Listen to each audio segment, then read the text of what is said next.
Hey there, welcome back to the Schwovin's Nest. I thought it would be fun to do some rustic, shabby chic decor pieces to display for Valentine's, but these can also be used year-round in your home. They're not too bright, but they have just the right amount of love in them. I'm starting off with this sign that I picked up at the thrift store for $4.99. And just because something is a sign doesn't mean it has to stay that way. I'm going to take this all apart and create something new with it. This is all held together with wire, so it was pretty simple to take apart. I love the back of it. The wood is so rustic and natural.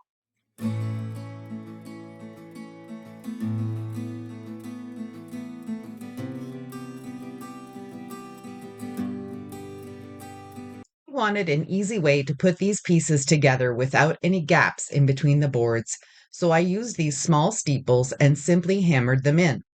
I think this also gives it a homemade vintage look.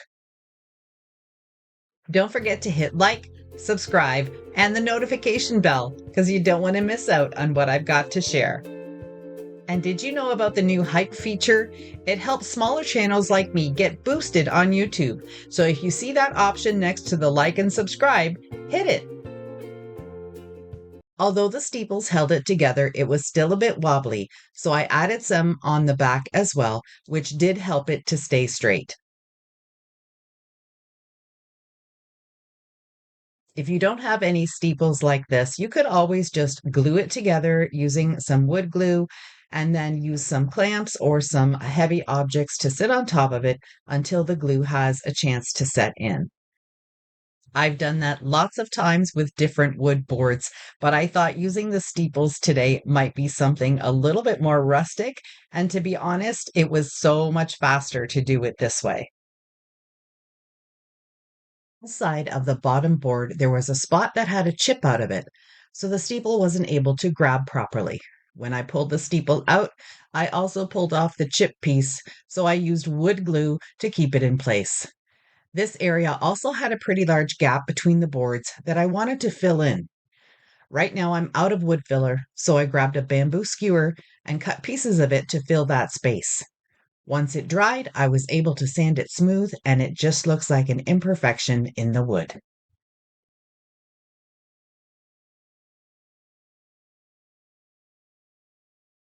If you don't have a rotary tool in your crafting arsenal, you really need to get one. They make hard jobs easy, like sanding the paint off the back of this board. The dots on the words were so raised up, but in less than a minute, they were gone. There are so many different types that you can get, but I use the Hoto one, and I think it's on sale right now on Amazon. I'll put the link in the first comment of this video for you. Using spindle feet for risers always makes them look rustic and vintage. Two of the three pieces have holes in them, so I'll use a wood dowel to fill them in. Using wood glue will hold them in place, and once they're completely dry, I'll just use a little bit of acrylic paint that has the same type of shade and fill them in. I'm not going for perfection here, so I'm okay with however these little feet turn out. Sanding down the back will take a while, and it's always difficult getting the red tones out of wood, so I chose to paint it chocolate by DIXIE. One coat will do the trick to hide the original paint and the word. I made sure I didn't get any of the paint down the side because that was still the raw wood or the stained wood, and I wanted to keep that the same color as the top. I really like the tone of this wood, but because I had to do some repairs, I needed to blend that portion in. The stain I have here is just a mix of water and acrylic paints, black, gray, and burnt umber. This way I can make whatever stain I want and it's ready to go when I need it. As I was putting the stain on, I did notice that there was a little bit of a coating or maybe a clear coat on here, and I should have sanded the whole thing a little bit more, probably just to give it a little bit of a roughness so the stain would be able to penetrate a little bit more. But it did turn out okay anyway. It got two coats and then I just set it aside to dry, and I made sure to get around the edges too. These wooden feet had screw holes in them already because I took them off an old tray that wasn't useful anymore. I filled the holes with wood glue and then used these double-sided screws. To add them to the tray is simple, just by drilling a smaller hole than the size of the screw and then twisting them into the hole.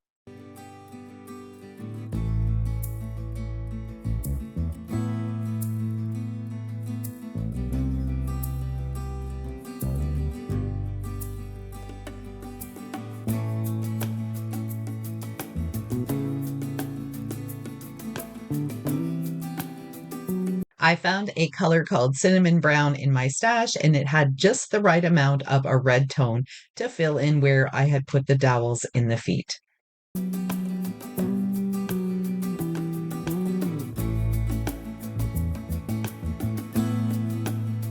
The last step is sealing in the paint and the stain with a protective clear coat.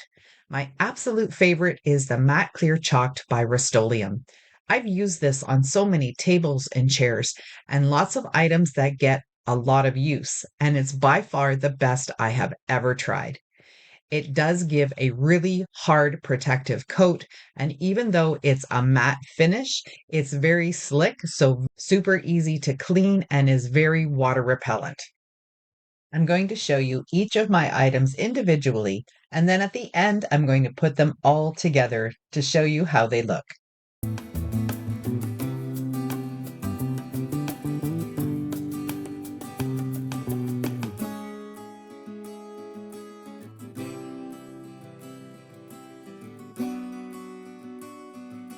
Vintage black and white prints are perfect when you're creating a rusty, shabby chic look. I found a set of old-fashioned couples on Creative Fabrica, added a vintage frame to it, which was also from Creative Fabrica, and then I printed it off on regular paper. Once it's cut out, I'll glue it to some rice paper to create a really pretty background.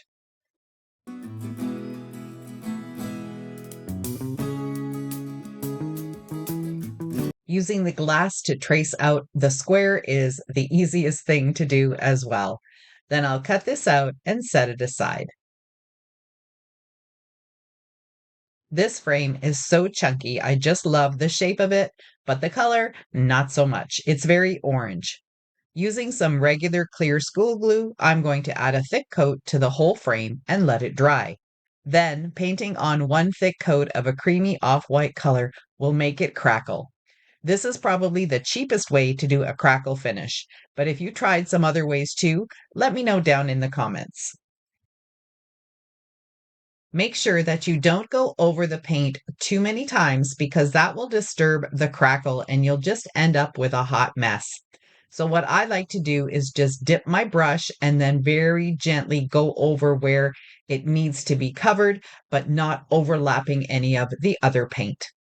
Then you can use a blow dryer to speed up the process and look at all that gorgeous crackle. It's so much fun to take ugly thrift store finds and make them absolutely gorgeous.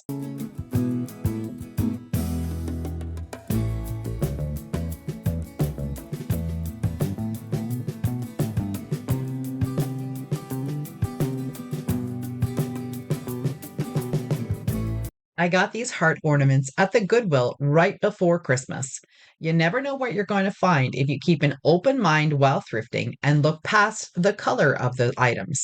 I knew these would look beautiful in some soft shades of pink. To start, I'll do a darker pink and then add white and cream paints to the mix and create lighter shades for each heart. Right now, I'm adding some gray to counteract the red in this shade and make it a bit more muted.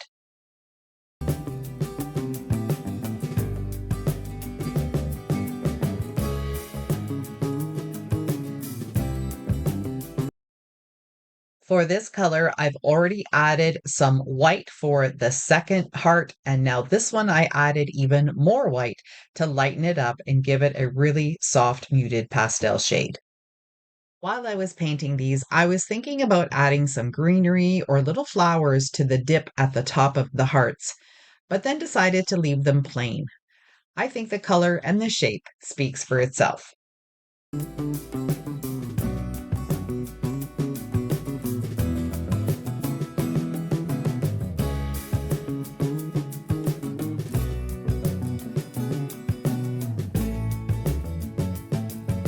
Using the rest of the pink paint, I'm adding it to a half cup of water.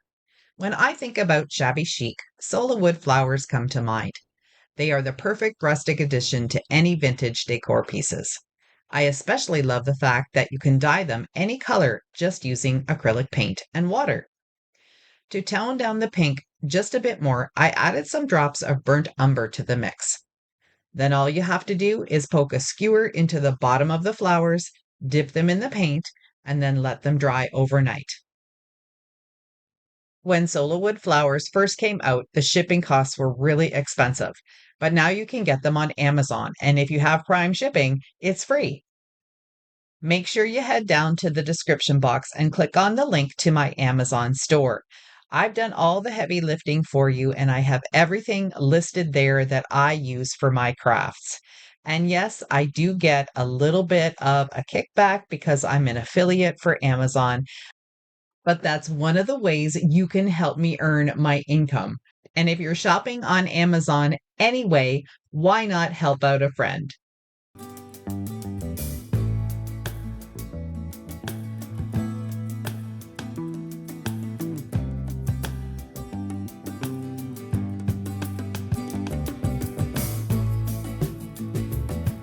Keeping with the theme of rustic shabby chic, let's make a paper mache bowl. First, cover your bowl with some plastic wrap. I'm using a garbage bag that is really thin because that's what I had in my craft room. Tape it onto the bowl and then get any type of white glue or Mod Podge. I chose Mod Podge again just because that's what I had in my craft room. You can use tissue paper, rice paper, or even newsprint if you want to paint it. I chose the rice paper that I used for the background of the vintage print, so it will be a natural look. No paint on this one. Spread the glue all over the bowl, then start putting the strips of paper on. I also used a water mister to ensure that the paper would stick and to dilute the Mod Podge a bit. Overlapping the paper makes it stronger, and you'll need this especially for the bottom of the bowl. I left pieces longer around the sides because I wanted to create a wispy texture when the bowl was complete, but you don't have to do that.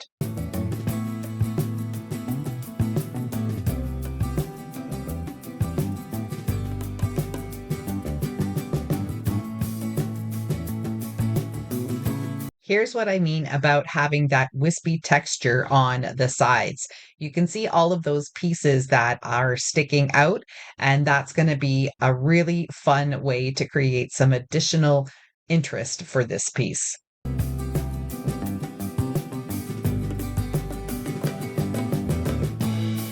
I let this dry overnight and then carefully removed the paper mache from the bowl.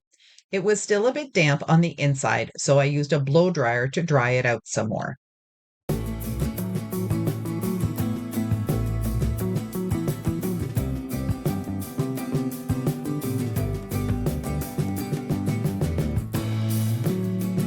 If you want to shape it into something different, don't add too many layers to the bowl. I knew from the start that I was going to make a heart shape, although I wasn't quite sure how. So I pinched the bottom and used hot glue to hold it in place. Then I formed the top of the heart by gently bending and creasing the bowl and glued that too. For the wispy edges, I simply tore off what I didn't want. And I'm left with a cute little paper mache heart bowl that can hold candies, trinkets, or even some flowers. I love the texture of this and how the little green leaves from the rice paper really make it look unique.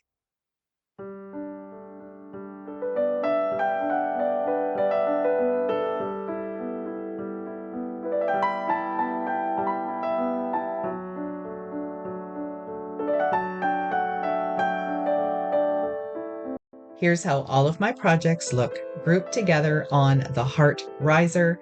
I think they turned out really beautiful, soft, romantic, rustic, shabby chic. And almost everything was made inexpensively using thrift store finds.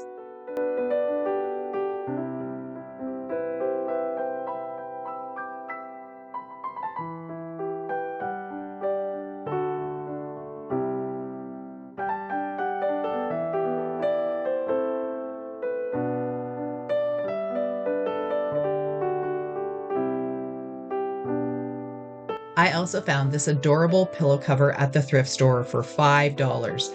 It's the perfect combination of rustic, shabby chic with a little bit of love mixed in. I'll definitely be keeping this out year round. It's gorgeous. Thanks so much for spending some of your time with me. I hope you enjoyed these projects too. Here's another video you might like and a link to my thrift shopping channel where I show you how to shop for unique finds. Bye for now.